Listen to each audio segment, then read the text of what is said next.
ওটা কোনো তফাৎই না। তোমার বিষয় অনেক উপরে, অনেক পরিবর্তন। এটা আমরা অনুভব করি না। আমাদের লেখাপড়া তো এটা বলে না, আমাদের দৈনন্দিন জীবনে আমাদেরকে বলে না, আমরাও এটা খেয়াল করি না।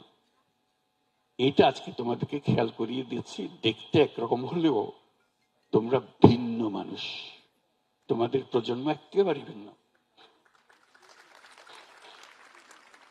শুধু ভিন্ন বলে ছেড়ে দিলে হবে না। এটা আমি শুধু আজকে বাংলাদেশের মেয়েদের দেখে আমি এই কথা বলছি না, সারা দুনিয়াতে ঘটনা করছে, সারা দুনিয়াতে। এবং আমি যেটা অনুভব করি, যেটা তোমাদেরকে আজকে বলার চেষ্টা করব, দেখতে এক, বলতে এক, মানুষ ভিন্ন,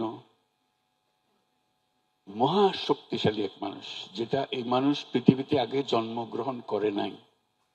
তোমার মতো মেয়ে বাংলাদেশে শুধু নয়, পৃথিবীতেই আর জন্মগ্রহণ করে নাই। তোমার অসীম শক্তি খেয়াল করো না তোমরা? আজকে শক্তিটা দেখিয়েছ, বাংলাদেশের মেয়েরা সে শক্তিটা দেখিয়ে ফেলেছে। সেজন্য বললাম যে এটা ঐতিহাসিক একটা জিনিস, পৃথিবীর ইতিহাসের একটা জিনিস। তোমরা সেই শক্তিটা দেখিয়েছ, অন্য দেশের মেয়েরা পারে নাই এখনো। কাজে তোমরা পৃথিবীর পরিপ্রেক্ষিতে তোমরা অনেক এগিয়ে।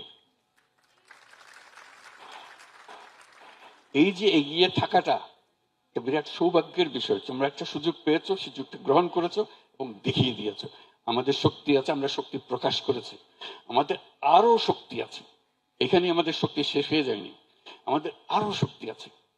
সেই শক্তিটাও আমাদের প্রকাশ করতে হবে এবং পৃথিবীর সামনে একটা দৃষ্টান্তমূলক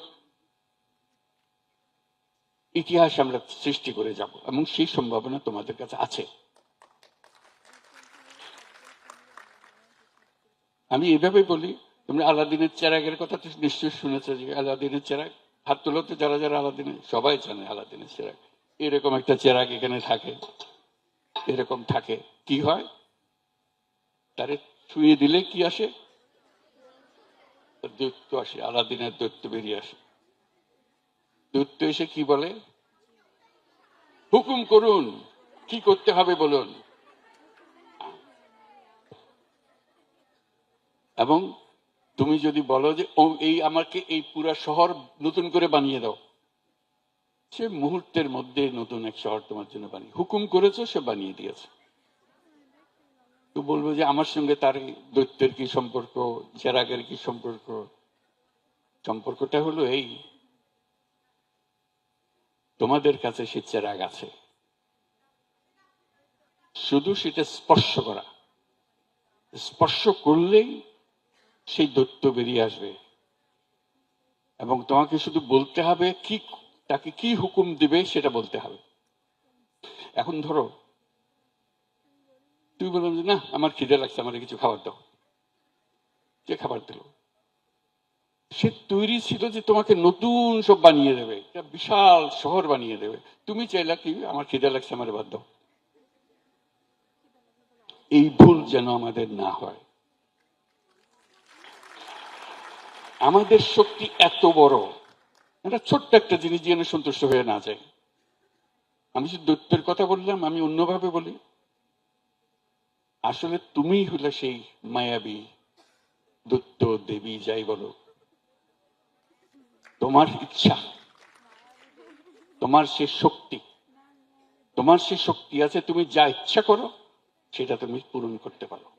ইচ্ছে না থাকলে এটা হবে না। ওই যে বললাম, আমি সারা পৃথিবী বলতে দিতে পারি, কিন্তু আমি চাইলাম কি আমার খিদে লাগছে, আমার বাধ্য।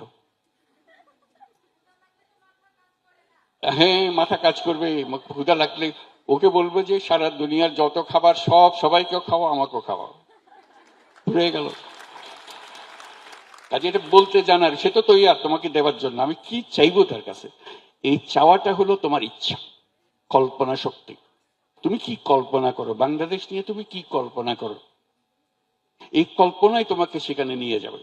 যেহেতু আমার যদি কল্পনা না থাকে, যে উদাহরণ দিলাম, যে দৈত্যের উদাহরণ দিলাম, আমার যদি সে কাকে কি বলবো, আমি যদি সে দৈত্য হয়ে থাকি, আমি নিজেকে কি হুকুম দেব? আমি তো পারি সবকিছু। এই যে বললাম আমি পারি, এই কথাটা তোমাদের বিশ্বাস হয়? এই যে জোর আসছে না গলায়, বিশ্বাস থাকতে হবে যে আমি সেই রকম শক্তিবান, শক্তিবতী, আমি যা ইচ্ছা তাই করতে পারি। এখন আমার ইচ্ছাটা কি? ইচ্ছাটা আমাদের পরিষ্কার করতে হবে। যতক্ষণ আমি ইচ্ছা পরিষ্কার না করছি ততক্ষণ ওই ছোট বলবো যে ওই দাও আমার 4টে ভাত দাও, ওইটার ওই ফাঁদে পাড়া দেবে না। ছোট জিনিসের মধ্যে মন দিয়া সময় নষ্ট করো না। বড় জিনিস যেটা তুমি করবে, তুমি বলছো এত বড় জিনিস আমাকে দিয়ে হবে, সন্দেহ লাগবে, আমি কি পারবো? এই সন্দেহ, আমি পারবো, জোরে বলো তো, পারবো, এটা হলো বিষয়। এই পারতে হবে, কারণ পারার জন্যই তোমার জন্ম হয়েছে, তুমি এই প্রজন্মে এসছো। এই প্রজন্ম হলো পৃথিবীর ইতিহাসে মানুষ বহু প্রজন্ম হয়ে হয়ে হয়ে হয়ে এই প্রজন্মে এসছে, তাই না? এর আগে বহু প্রজন্ম শেষ হয়ে গেছে না? এই হলো দুনিয়ার সবচেয়ে শক্তিশালী প্রজন্ম, হলো এই প্রজন্ম। তোমরা হলে সে প্রজন্ম। তোমাদের কাছে আমরা চুনুপুটি, এখানে বসে আছে, মনে হচ্ছে যে আমাদের অনেক শক্তি এখানে স্টেজের উপরে বসে আছে। আসলে শক্তি হলো তোমাদের কাছে, আমাদের কাছে না। আমরা শুধু ভরংটা করছি যে আছি এখানে। শক্তি তোমাদের হাতে, কারণ তোমরা এই নতুন প্রজন্মের মানুষ। আমরা এটা বুঝিও না তোমরা কিভাবে করো, তোমরা বোঝো, তোমরা ইশারা বোঝো, আমরা সেই ইশারা বুঝি না। এটা কেন হলো? তোমাদের এই শক্তি কোথা থেকে আসলো? এটা সূত্র থাকতে হবে। তোমার মা বাবা একরকম, তোমার মধ্যে শক্তি আসলো কোথেকে? এটা সোজা জিনিস এবং বড় একটা জিনিস। এটা হলো তোমাদের হাতে যে প্রযুক্তি আছে, এই প্রযুক্তি আর কারো হাতে কোনোদিন ছিল না। এই প্রযুক্তি তোমার যা শক্তি তাকে আরো শক্তিশালী করেছে। তুমি এই প্রযুক্তির বলে যে কোনো মানুষের সঙ্গে যে কোনো সময় যোগাযোগ করতে পারছো, তো তোমার ছবি পাঠিয়ে দিতে পারছো। কেউ এর আগে কেউ কোনোদিন পারে নাই। চিন্তা করো, আমরা যারা ছোটবেলার থেকে তোমাদের মতো ছিলাম বা তোমাদের আগের বয়সে ছিলাম, আমরা তো টেলিফোনে কথা বলার কথা সাহসও করি, চিন্তাও করি না কোনোদিন। আমি ছবি পাঠানোর কথা তো চিন্তাই নেই। ছবি ক্যামেরাম্যানই হলো সেও অদ্ভুত এক জিনিস ছিল, বাক্স ছিল একটা। এগুলো আমাদের জমানায়। তোমরা এগুলো আমরা বললে মনে হয় যে এটা প্রাগৈতিহাসিক যুগের মানুষ একটা এখানে বসে আছে। আমরা তো প্রাগৈতিহাসিক যুগের মানুষ। আমাদের দেখে তোমরা অনুকরণে যেও না, তাহলে আবার উল্টো দিকে চলে গেলে। তোমাদেরটা হলো সামনে, যেটা এখনো সৃষ্টি হয় নাই, তোমরা সৃষ্টি করবে সেটা। সেই সৃষ্টি করার ক্ষমতা তোমাদের। ঠিক আছে, এই যে শুরু হলো, যেটা সূত্রপাত তোমরা করে ফেলেছো ঘটনা চক্রে, একটার পর একটা এই ঘটনাগুলো না ঘটলে হইতো না। তোমরা খোঁজ খবর নিজেদের খোঁজ খবর পেতে না। এখন যখন খোঁজ খবর পেয়ে গেছো, শক্তির সঙ্গে